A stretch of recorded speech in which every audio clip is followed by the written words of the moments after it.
ubwami bwawe uzamuri isi ku bwanjye.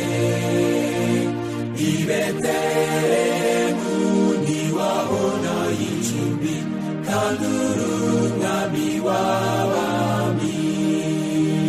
Nguhaye umwanya mu mutima uwibere mw'ibihe byose. Ndawukweguriye mwami wanjye uwibere mw'ibihe byose. Yesu ashimwe. Imana ni nziza kandi ibihe byose turanezerewe cyane. Tunejejwe n'indirimbo nziza kuri Ari God's Flock bamaze kuturirimbira, kandi tunejejwe nuko twongeye kuza mu nzu y'Imana tukaba tugiye kwiga ijambo ryayo. Izina ry'Imana rihabwa icyubahiro. Kuri uyu mugoroba rero tugiye kwigana amagambo atari makeya. Nkuko muri kubibona hano turi kureba amashusho ane. Ya mbere iragaragaza ikaruvari, imisaraba itatu. Iya kabiri iragaragaza Kristo mu buturo bwera bwo mu ijuru. Iya gatatu iragaragaza kugaruka kwa Yesu aje gutwara abamwizeye bose. Iya kane iragaragaza abakiranutsi bamaze kugera mu ijuru. Ushobora kwibaza impamvu twashyizeho ano mashusho, ariko ibi nibyo tugiye kurebana muri uyu mwanya. Tugiye kwigana kino cyigisho. Umutwe wacyo uravuga ngo birarangiye ya kabiri iri hafi kuvugwa. Birarangiye ya kabiri iri hafi kuvugwa. Reka dusenge. Data wa twese uri mu ijuru, abana bawe twongeye kugaruka imbere yawe tugushimira ibyiza byinshi wadukoreye. Tugushimiye yuko uri Imana y'urukundo, waraturinze na n'uyu munsi uracyaturinda. Tugushimiye ko twongeye guteranira mu nzu yawe tugiye kwiga ijambo ryawe. Turagusabye ngo ubane natwe, utwongerere imbaraga yo gusobanukirwa ukuri, turinde umwana wo kurimbuka, ahubwo twese uduhe kugendera mu mucyo twamenye, uduhe Mwuka Wera atubashe kumva. Mu izina rya Yesu, amen. Birarangiye ya kabiri iri hafi kuvugwa. Yesu amaze gusoma iyo vino aravuga ati birarangiye, acurika umutwe, umutima uraca. Yohana 19:30. Ikaruvari Yesu Kristo amaze gucungura umwana w'umuntu yavuze ijambo ryirangiye mu kirere cyose kuri uriya mugoroba ngo birarangiye. Ni ibiki byari birangiye? Reka twibuke ijambo ryavuzwe n'umwami wacu Yesu Kristo ubwo yari ku musaraba ikaruvari, ubwo yahumekaga umwuka we wa nyuma. Birarangiye. Icyo gihe umwana w'Imana yaranesheje Satani, agakiza k'umuntu kari gasohoye, umwanzi atsinzwe by'iteka ryose. Ellen G. White mu gitabo cyitwa Uwifuzwa ibihe byose paji ya 507 yaranditse ati Kristo yari ataratanga ubugingo bwe kugeza ubwo yari kurangiza umurimo yaje gukora, maze ubwo yendaga gutanga yavuze ijwi rirenga ati birarangiye. Yari amaze gutsinda urugamba. Ukuboko kwe kw'iburyo kandi ukuboko kwe kuzira inenge kwamuhesheje intsinzi, kandi nk'umuneshi yashinze ibendera rye ahirengeyeho ibihe byose. Umunezero wasakaye mu bamarayika bose, ab'ijuru bose bishimiye intsinzi y'umukiza. Satani yaratsinzwe kandi yamenye ko ubwami bwe abubuze.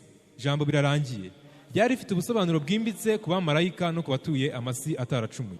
Nabo basangiye natwe imbuto zo gutsinda. Tubanje kureba birarangiye ya mbere yavuzwe, kandi yavuzwe na Yesu Kristo.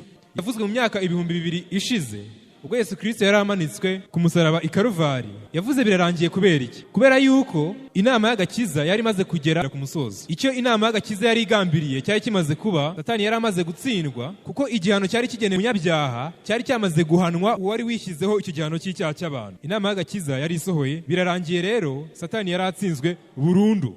Birarangiye kabiri se imeze gute?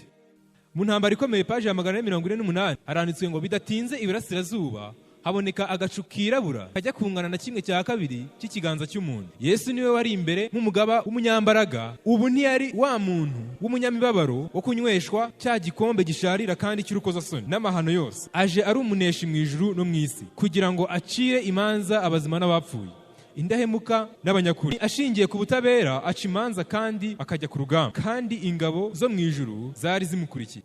Nawe tarakomeza ngo ashagawe n'iteraniro ry'abamarayika bera batabarika mu njyana yo mu ijuru bahanika indirimbo y'ibyishimo, ikirere cyose cyuzura urwo rwererano. Abamarayika 10,000 ka 10,000 n'ibihumbi ka bihumbi. Nta karamu y'umwana w'umuntu yabasha gucishiriza ibyo bintu. Nta bwenge bw'umuntu upfa bushobora gutekereza uko umucyo w'ubwiza bwabyo. Ikuzo risesuye ijuru, kandi isi yuzuye ishimwe y'abayisingiza. Irabagirana urumuri. Mu maso he hazaba harabagirana umucyo nk'uw'izuba ryo ku manywa y'ihanga, kandi ku mwambaro we no ku kibero cye handitse iri zina ngo umwami ugenga abami n'umutegetsi ugenga abategetsi. Imbere ye mu maso ha bose hari yarasuherewe. Abahinyuye imbabazi z'Imana bafatwa n'ubwoba bwo kubura ibyiringiro by'iteka ryose. Mpamvu turi kwibaza no magambo ni ukugira ngo tubanze turebe ibintu bizabaho bizakurikira birarangiye ya kabiri. Birarangiye ya kabiri izavugwa n'umwana w'Imana igihe azaba asoje umurimo ari gukora mu buturo bwera bwo mu ijuru. Kandi ikintu kizakurikiraho ni ukuza kwe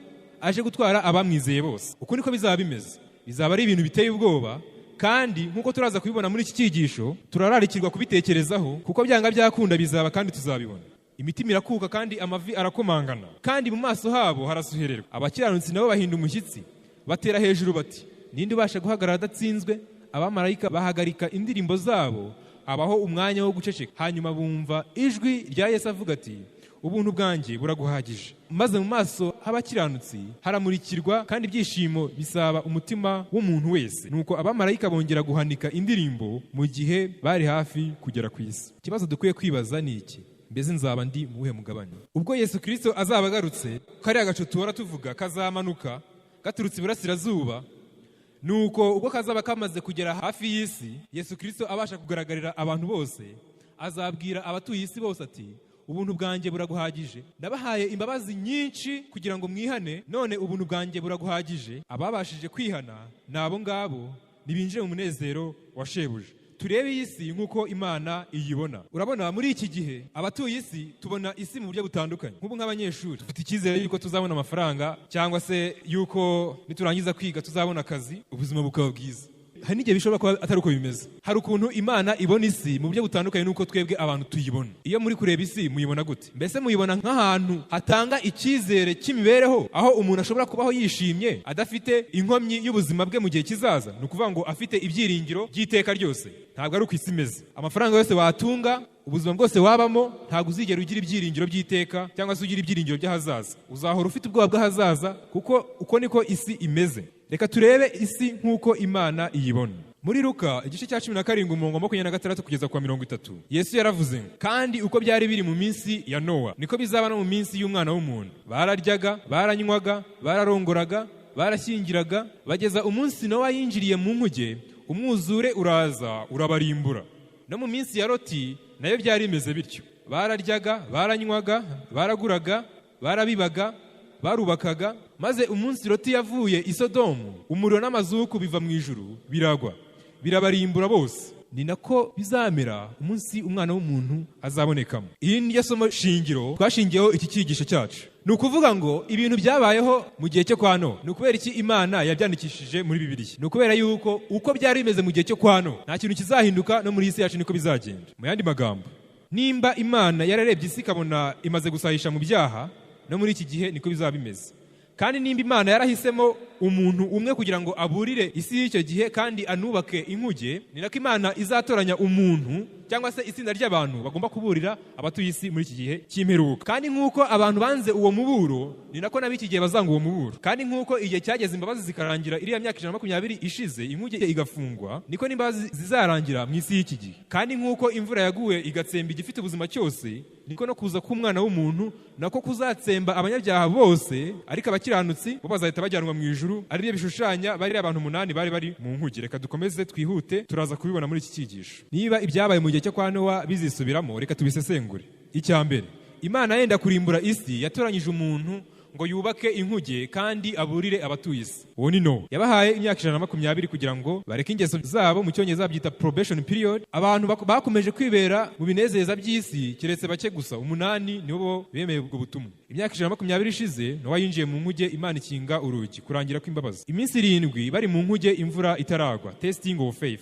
Nukuvuga ngo iriya minsi 7 ntago Imana yari yarabwiye Nowa ngo nimara gukinga inkuge hazacaho iminsi 7. Ntabyo yamubwiye.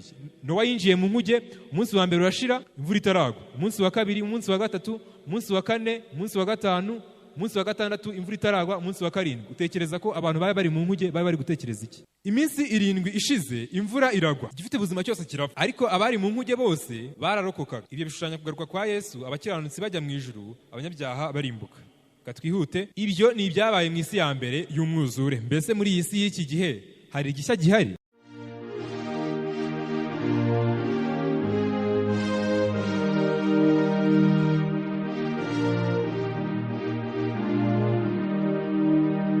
Abamara tweze icyubahiro cyawe maze ugeze mu isi uvugura umugeni wicisha bugufi cyane uhayunganya mu mutima uwibere mw'ibihe byose ndawukweguriye mwami wanjye uwibere mw'ibihe byose.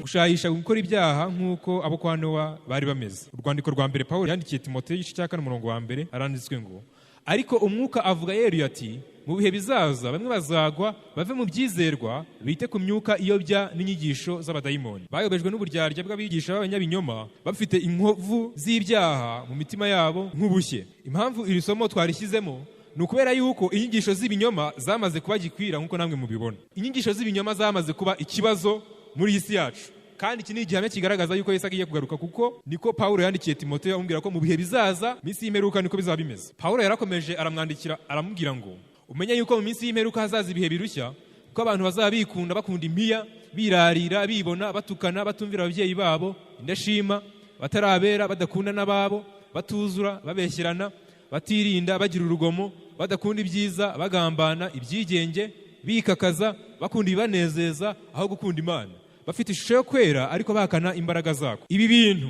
nimba turi kubibona muri iki gihe ni igihamya kigaragaza yuko Kristo agiye kugaruka, kuko mu minsi y'imperuka abantu bazaba bafite ishusho yo kwera ariko bahakana imbaraga yako, bazaba bikunda cyangwa se urukundo rw'uburyarya, urukundo rushingiye ku bindi bintu witeze ku muntu atari urukundo ruvuye ku mutima. Biriho, badakunda n'ababo, batuzura, babeshyerana, batirinda, bagira n'urugomo. Urugomo nirwo rutuma habaho intambara hirya no hino ku isi. Nubwo igihugu cyacu kidafite intambara, ariko ibibera ku isi bigenda bitubabaza, haba muri Afurika, mu Burayi, muri Amerika no muri Aziya, hose hari intambara, ibintu biri gucika. Tugomba kuba maso. Mu gitabo ubutumwa bwatoranyijwe volume ya 2 page 31 Enaweti yaranditse ngo bavandimwe Adventiste umunsi wa karindwi tugomba kwambara intwaro zose, kandi turangije byose duhagarare dushikamye. Twashyiriyeho kuba abarinzi ubutumwa bwiza, kandi tugomba kuba bamwe mu bagize ingabo zikomeye z'Imana ziteguye kujya ku rugamba rukaze. Ukuri kugomba kwigishwa mu buryo bwumvikana n'intumwa z'Imana z'indahemuka.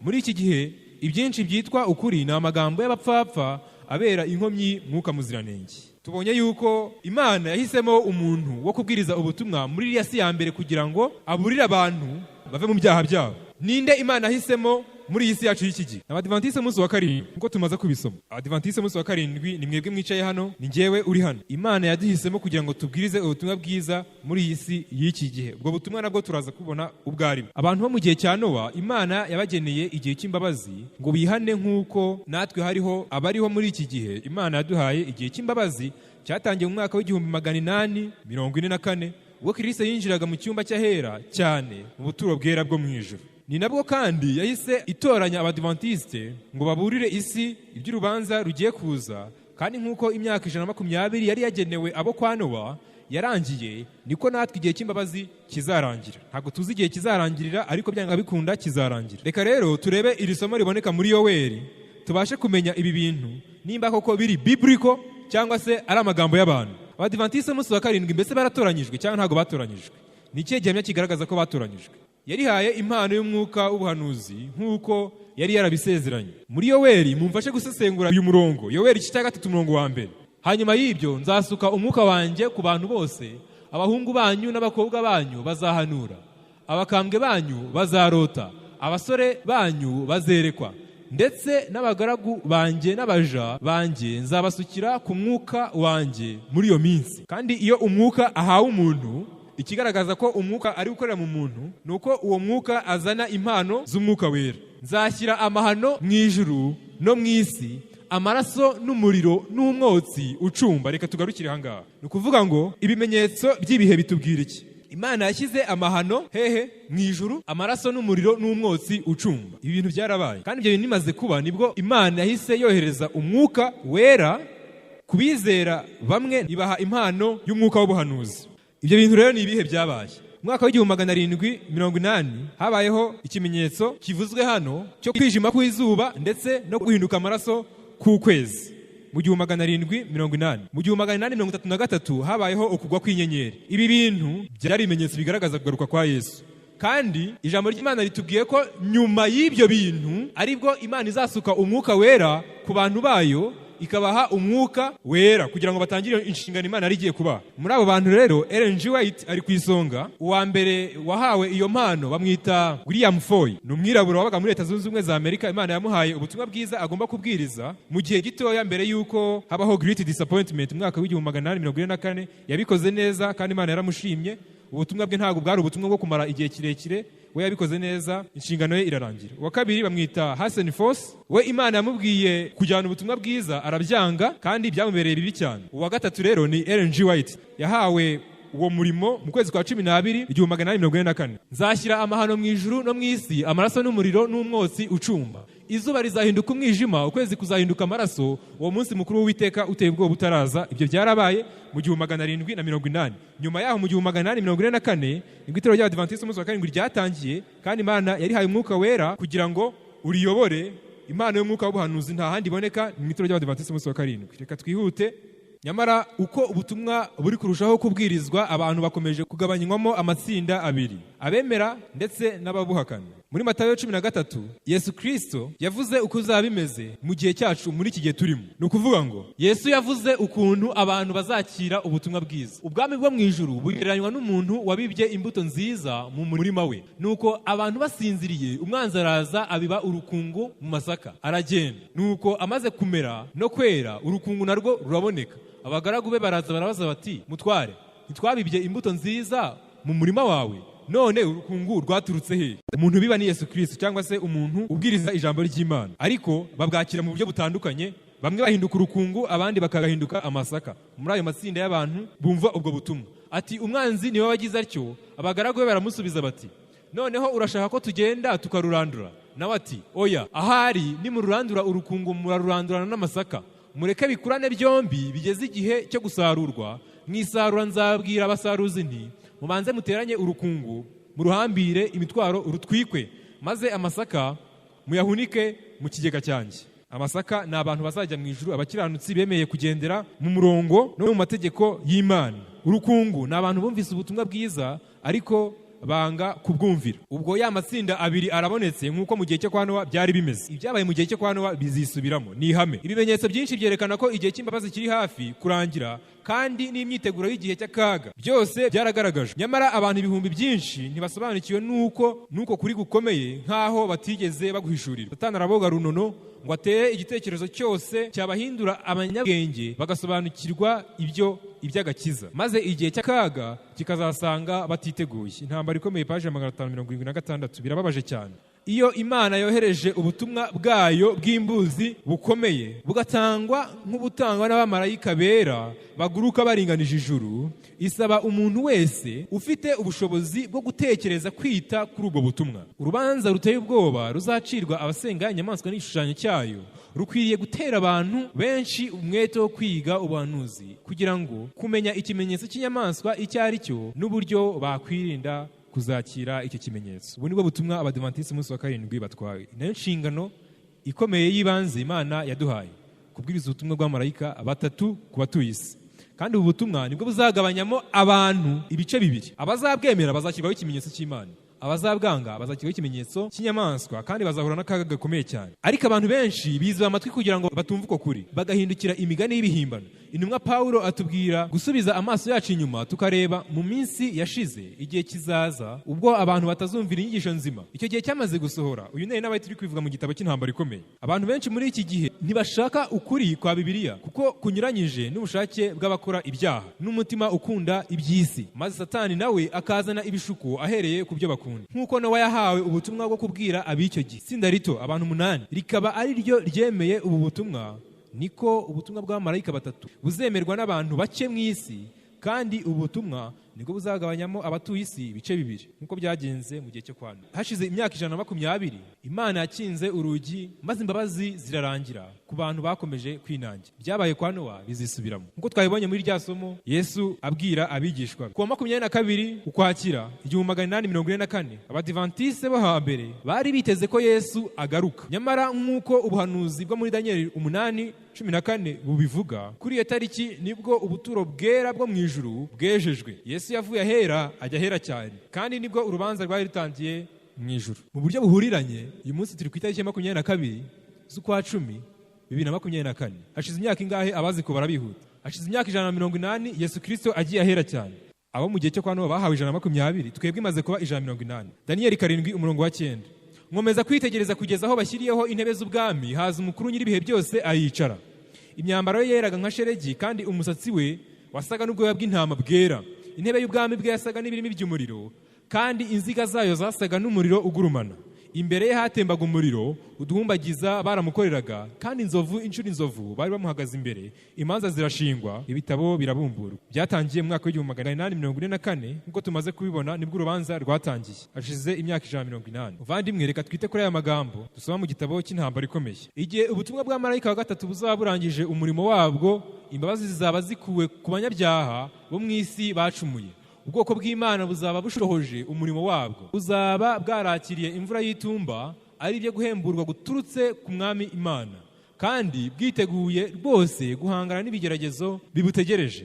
Abamarayika bazaba banyuranamo bava mu ijuru, abandi basubirayo. Marayika wari waratumwe mu isi azagaruka atangaze ko umurimo yari yarahawe awurangije, ko ishungura riheruka ryamaze kugera ku isi, maze abagaragaje ko ari indahemuka ku mabwiriza y'ijuru, bose bashyizweho ikimenyetso cy'Imana nzima. Nuko Yesu arangize umurimo we wo gusabira abanyabyaha imbabazi mu buturo bwo mu ijuru. Azamure ibiganza avuge ijwi rirenga ati, birarangiye. Iyi ni birarangiye ya kangahe? Ni birarangiye ya kabiri, nk'uko ikigisho cyacu kitubwira, kiravuga ngo birarangiye ya kabiri. Bizaba ryari? Bizaba igihe imbabazi z'Imana zaba zirangiye, Kristo asoje umurimo we akorera mu buturo bwera bwo mu ijuru, azavuga ngo birarangiye. Iyo niyo birarangiye ya kabiri izabivuzwe. Maze abamarayika baziranenge barambike amakamba yabo hasi, ubwo Yesu azatangaza ku mugaragaro ati, inkozi y'ibibi yose nigumye ikora ibibi, uwanduye umutima agumye yandure, naho intungane igumye ikora ibitunganye, n'umuziranenge agumye abe umuziranenge. Buri wese azaba yamaze guhitamo ubugingo cyangwa urupfu,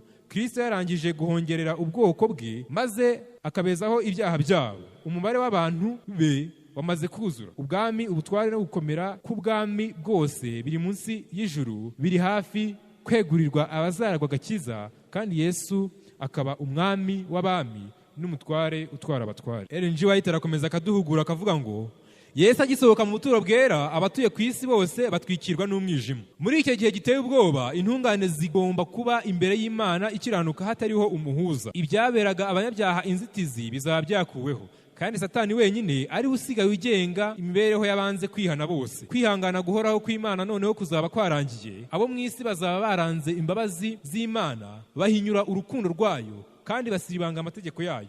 Abagome bazaba barenze urubibi rwo kwihanganirwa umwuka w'Imana, abanze kumvira, ku iherezo abakurwamo. Aya ni amagambo ababaje, ariko agomba kudutera gufata umwanzuro muri iki gihe cyo kwitegura. Ubwo bazaba batamuruweho ubuntu bw'Imana, ntacyo bazaba bafite kibakingira ubugome. Satani azaroha abatuye isi mu makuba aheruka akomeye cyane. Ubwo abamarayika b'Imana bazarekura imiyaga iteye ubwoba y'ibyo abantu bararikiye, ibibi byose bizasandara ku isi yose. Isi yose izajya mu irimbukiro riteye ubwoba kuruta iryabaye kuri Yerusalemu ya kera. Ngibyo ibyo dutegereje kuzabona mu gihe kiri imbere. Mbese nge nawe tuzaba turi mu ruhe ruhande? Ni ikibazo buri wese agomba kwibaza ku giti cye, kuko kujya mu ijuru ntabwo tuzagenda nk'itsinda, ntabwo tuzagenda nk'umuryango, buri muntu ku giti cye. Uhitamo kuba mu ruhande rwa Yesu arahirwa, kandi iki ni cyo gihe cyo guhitamo uruhande. Iki ntabwo ari igihe cyo kunegurana no gukeka ibibi ku bandi no gusebanya n'urwango. Iki ni cyo gihe cyo kwitegura. Ntitwasoza rero tutarebye ibyo dukwiriye kuba turi gukora muri iki gihe twitegura ibihe bigoye biri imbere yacu. Byanga byikunda ushobora no kuzabibona, amaso yawe akabyibonera. Ntawuzi igihe Kristo azagarukira, ariko nubwo Yesu Kristo yagaruka warapfuye, ariko iki ni cyo gihe cyawe cyo kwitegura, ko ntabwo tuzi igihe tuzapfira. Mbese muri iki gihe turi kwitegura tube dukora iki rero? Ellen G. White afite inama nyinshi yatugiriye, twahisemo inama 5. reka tuzirebe. Gushikamisha intekerezo zacu mu kuri kw'ibyanditswe byera, niyo nama ya mbere tugirwa n'umwuka w'ubuhanuzi. Ellen G. White aravuga ngo iki? Aravuga ngo nta n'umwe uzahagarara ashikamye mu gishuko giheruka keretse gusa abashikamishije intekerezo zabo mu kuri kw'ijambo ryayo. Umuntu wese azagerwaho n'iki kibazo ngo mbese nzumvira Imana kuruta abantu? Iki ni cyo gihe cyacu cyo gufata icyemezo giheruka. Mbese ibirenge byacu bihagaze ku rutare rw'ijambo ry'Imana ridahinduka? Mbese ubu twiteguye kuzahagarara dushikamye ngo duhamye amategeko y'Imana no kwizera Yesu? Nta n'umwe uzahagarara ashikamye keretse gusa umuntu washikamishije intekerezo ze mu ijambo ry'Imana. Aho turi kugana harakomeye, biradusaba gushikamisha intekerezo zacu mu ijambo ry'Imana, dusenga kandi twicishije bugufi kugira ngo tumurikirwe na Mwuka Wera. Intambwe ya kabiri, Ellen G. White aratubwira ngo iki? Gutumbira Yesu, gutekereza urukundo rwe. Tubikora gute rero? Ellen G. White arakomeza. Ubwo Yesu yapfiraga abanyabyaha, yagaragaje urukundo rutarondorwa adukunze, kandi umunyabyaha utumbira urwo rukundo rudohora umutima we, rukamutera gutekereza, akabura uko agumya kurwanya Yesu, akitanga burundu. Iteka iyo abantu bagerageje guhinduka ukundi babikuye ku mutima, haba hariho igitota imitima yabo kikayitera guhinduka ukundi. Ibibi byo mu kubaho kwabo n'icyaha cya kamere cyo mu mutima byose barabishurirwa, bagatangira kugira icyo bumva cy'igitangaza cyo gukiranuka kwa Yesu. Kureba urukundo rw'Imana no kwitegereza urukundo rwa Yesu no kurutekerezaho bituma duhinduka nk'uko tumaze kubisoma. Intambwe ya gatatu Ellen G. White atugira ni ugutekereza ubwiza bw'ijuru n'isi nshya. Aravuga ngo iyaba twemereraga ibitekerezo byacu kwibanda cyane kuri Kristo n'ibyo mu ijuru, twabasha guhabwa imbaraga yadufasha kurwanya intambara y'umwami wacu. Ubwibone no gukunda iby'isi bizagenda bigabanuka ubwo tuzagenda turushaho gutekereza ku bwiza bw'iyo si twitegura kuzaturamo ariho iwacu. Nitureba urukundo rwa Kristo, ibinezeza by'isi bizaba bitagifite agaciro. Bivuze ngo gutekereza isi nshya, gutekereza ubwiza bw'ijuru bifite imbaraga muri byo byatuma umuntu abasha gutsinda Satani, kuko tumaze kubisoma. Iyo ni intambwe ya gatatu. Intambwe ya kane, kuba maso no gusenga. Umuntu ashobora gukomeza kuba indahemuka kandi akagira umutima utuje binyuze mu kuba maso no gusenga. Imibereho ya Kristo yari urugero rw'umuhati udacogora, utarashoboraga gucibwa intege no kugawa, gusuzugurwa, ubukene cyangwa imiruho. Ubutumwa ku basore, page ya 66. Gusenga no kuba maso bishobora gutuma umuntu abaho imibereho y'ubudahemuka kandi akahorana umutima utuje utamucira urubanza. Intambwe ya gatanu yo ya nyuma, kuba mu bubata bwa Kristo cyangwa se kwitangira gukorera Yesu. Ese ibi ngibi bidufasha iki? Ellen G. White arakomeza akavuga ngo kuba mu bubata bwa Kristo ni kimwe mu byangombwa by'ingenzi biduhesha imbaraga ye. Ubuzima nyabwo bw'itorero, njyewe nawe, bushingiye ku budahemuka bwaryo mu gusohoza umurimo wa Kristo. Kwirengagiza uyu murimo ni ukwihamagarira intege nke n'urupfu mu by'umwuka. Mu gihe ntacyo dukorera abandi, urukundo rurakonja, kwizera kukagenda kuzima. Abagendera muri uwo mucyo tumaze gusoma haruguru bazatsinda Satani kandi bandikwa mu gitabo cy'ubugingo. Niba bashyirwaho ikimenyetso cy'Imana, kandi urupfu rwa kabiri ntacyo ruzabatwara, ahubwo bazabana n'Imana mu bwiza bwayo hamwe n'abamarayika iteka ryose. Ndakwifuriza kuzaba muri uyu mugabane. Ubuntu n'amahoro Yesu atanga bibane nawe.